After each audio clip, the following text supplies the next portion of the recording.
Je suis originaire du district de Shekhurpura. Ma famille est chrétienne depuis plusieurs siècles, même 1000 ans, on pourrait dire. Alors, moi, j'ai reçu la foi de mes parents, qui sont chrétiens de naissance. Nous avions notre propre paroisse, notre propre église.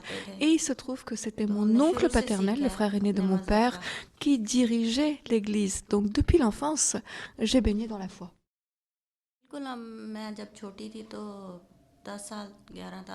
Alors, quand j'étais enfant, jusqu'à l'âge de 10, 11 ans, je pouvais bénéficier d'une certaine liberté religieuse. Je vivais dans un village qui était à majorité chrétienne.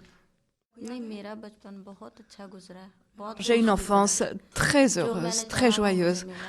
J'étais choyée, j'ai été comblée par la vie, je recevais tout ce que je demandais. On peut dire que je n'ai manqué de rien.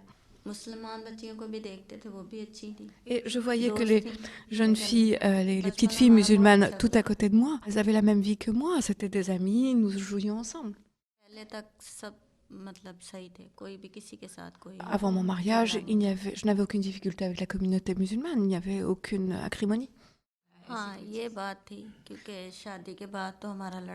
Alors, en effet, après mon mariage, nous avions des tensions avec le chef du village et parfois avec les voisins aussi. Le climat a été plutôt tendu et je pense que c'est justement cette rivalité, ce conflit qui m'a amené à vivre ce que j'ai vécu.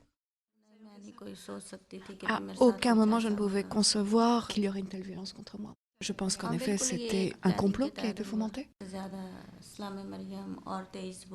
Alors, moi, je lisais beaucoup les évangiles et surtout, je récitais perpétuellement le Je vous salue Marie.